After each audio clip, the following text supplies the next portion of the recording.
මේ සේරම එකතු වෙලා මිනිස්සුන්ට මේවා කන විදිය උගන්වන්න ඕනේ. ඒකයි කියන්නේ. වෙල දැක්ක ගමන් හිතන්නේ මොකද්ද වෙලේ වල්.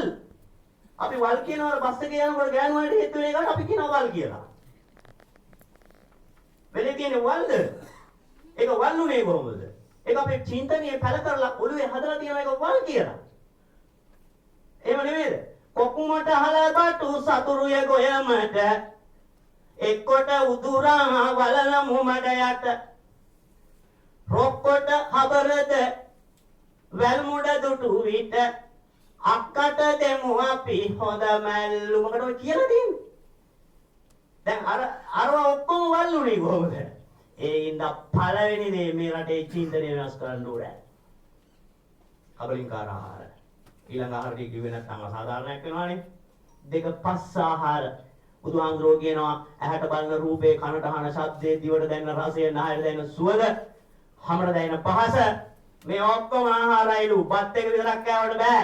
කන තන වැදගත්.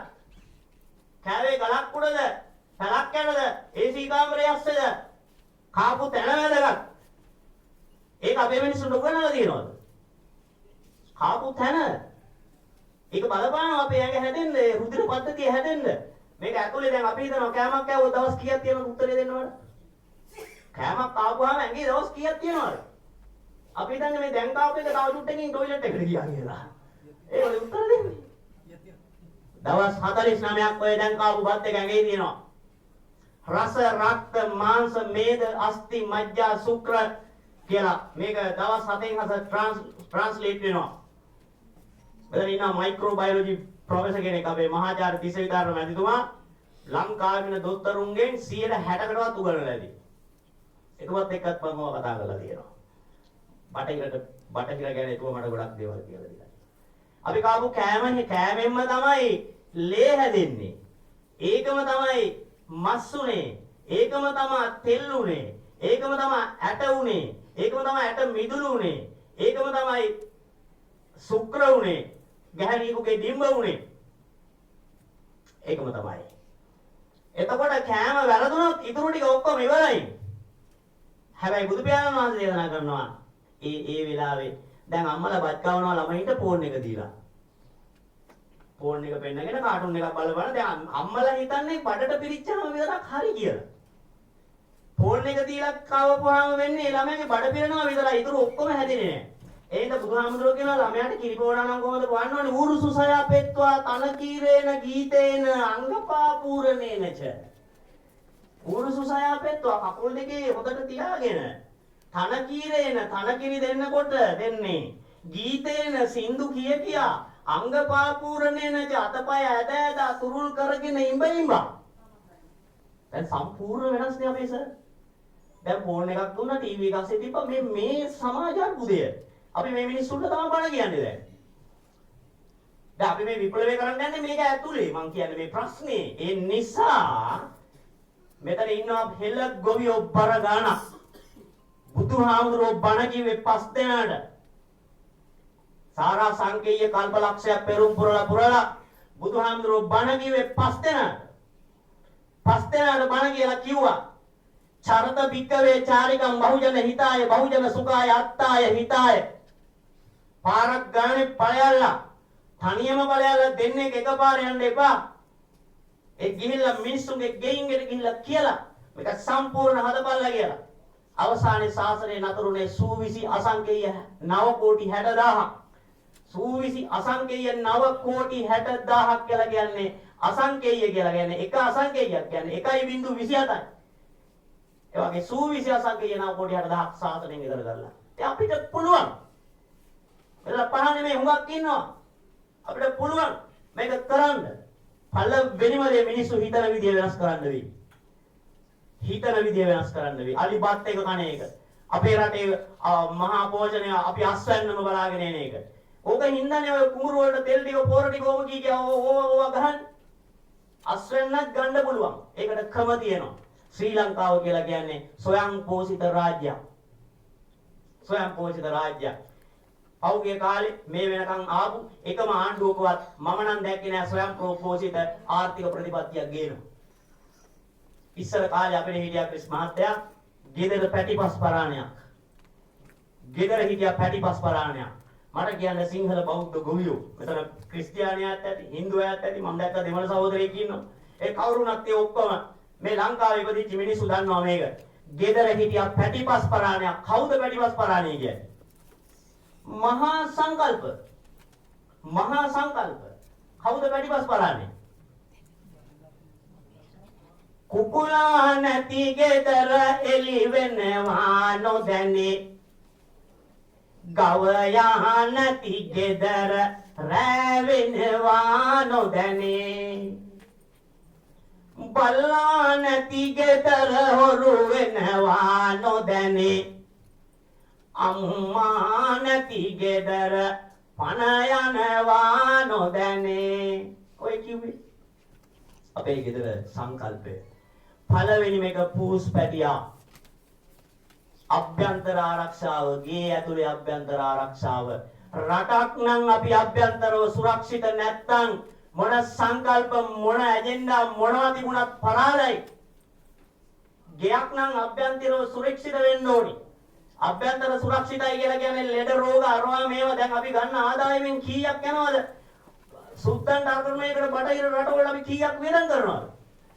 ගිහින් බලන්න දැන් හෙට අනිද්දා තමුන්නාන්සලාට සිද්ධ වෙනවා ඩයලයිසිස් මැෂින් එකක් ගෙදර ගෙනක් තියාගෙන ඉන්න. ඒ තරම් ලෙඩේ උග්‍රයි.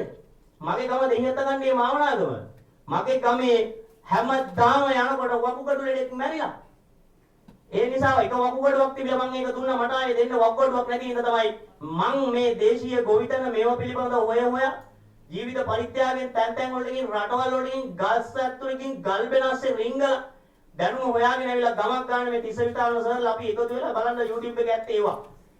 අතින් තෙල් දාගෙන යන්නේ පිරිපුණා මලේට මඩ ගලකොට කෝච්චියේ රෑ එළි වෙනකන් ගිහින් උගන්වන්නේ මට දෙන්න වකුගඩුවක් නැති ඉඳා.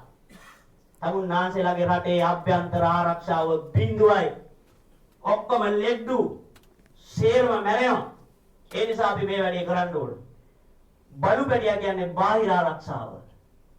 බල්ලා වෙන බල්ලෙකුටවත් වත්තකට බෙටක් ගහන්නවත් ඉන්න දෙන්නේ නැහැ.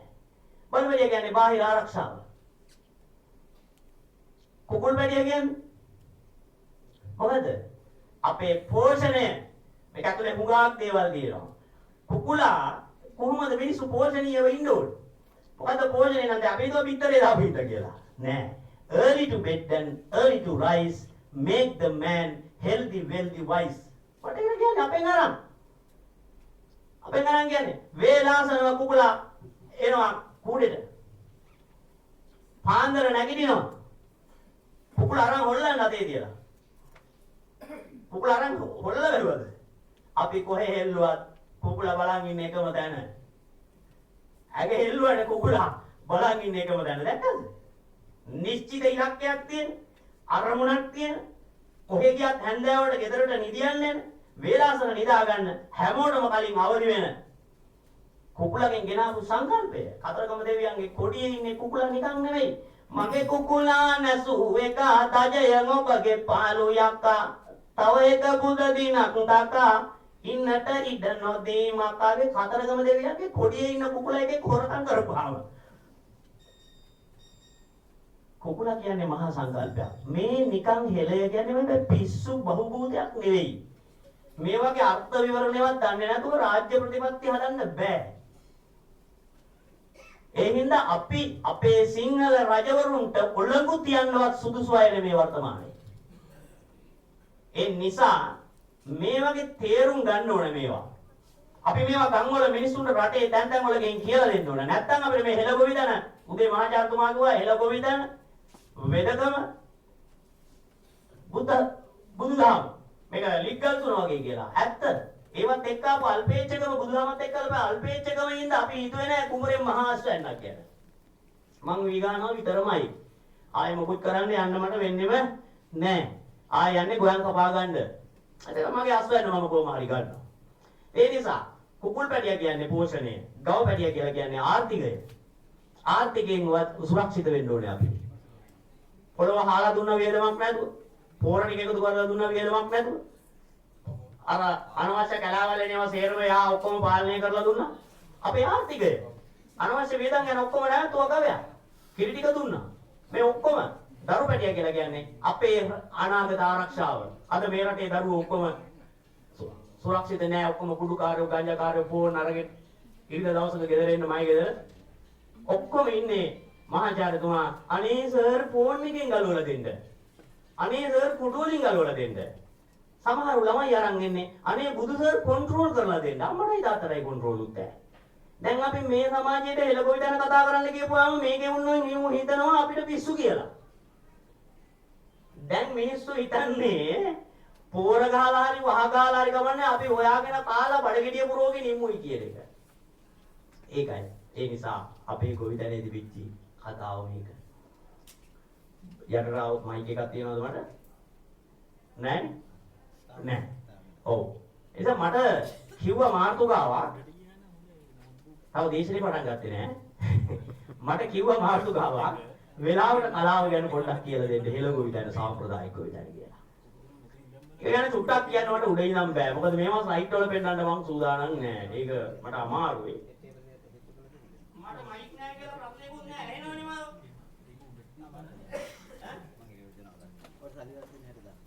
බෝඩ් එක උඩ ගාලක් නෙමෙයි මට. ඇහෙනව නේද මාව? ඇහෙනව. බලන්න. සරණ. මේ ඉන්න උඩ නිදා ගන්න මම දැන් දැන් කරනවා.